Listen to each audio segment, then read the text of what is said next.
Boom, hey internets.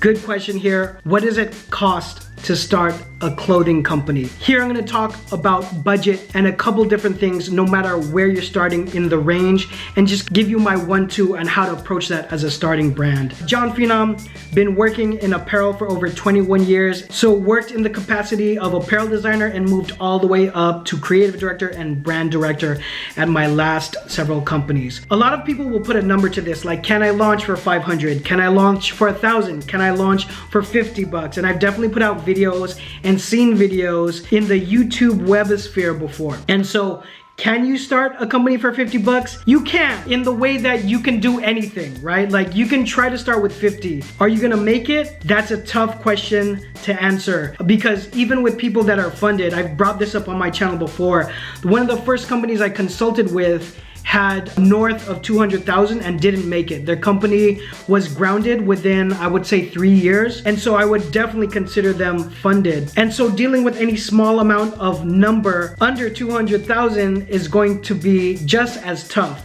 Now, is it possible? Of course it is. And I would argue it's more possible now than ever. I want to give a big shout out to some of the channels I follow when it comes to bootstrapping a startup. So Stan Banks at T-Shirt Side Hustle is definitely someone you should follow for more answers on this. Another guy that I trust very much is Big Brando, and his channel revolves around home production as well.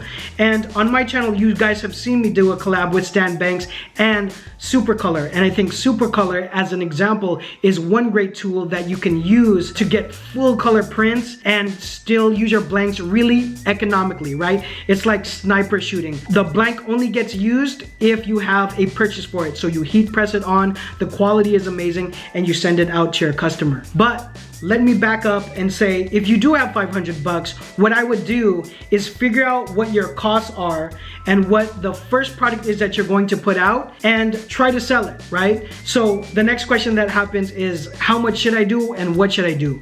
My answer to that is just put out a product that you know you can sell. So if you know you can sell 12 of them, make 12 t-shirts or 12 hats, as long as you know you can sell whatever that item is, right?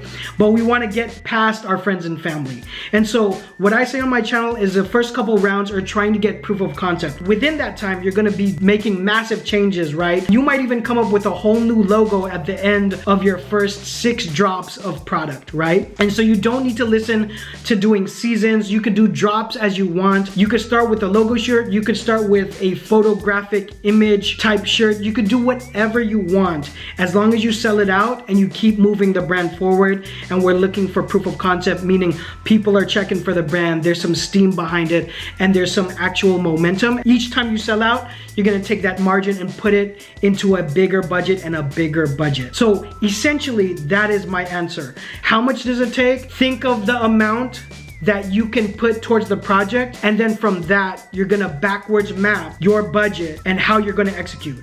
And along the whole way, things might change. You should have a plan, but the plan might change, okay? But it's important to have a structure in the beginning. If you want to take a look at a budget that I've already created, I would have you guys take a look at my master budget on CBA. If you click the link below, you'll see it. It's really cheap for the insight that it's offering in terms of some things that a multi-million-dollar brand would be spending their money on. And if you take a look at the budget, one of the documents inside of it is an actual budget from one of the companies that I worked with. Of course, I changed the names and the names of the vendors so that it's more anonymous, but that was a real functioning company with all kinds of line items that you can see. Now, if you're a startup, you're not gonna use the template as is. You're gonna customize it and make it much more simple, but it'll give you a frame of reference of how spending goes down for one of these bigger companies. It can give you a jump start as to what your frame of reference will look like for you starting, no matter what your budget is. If you have more questions on whatever I said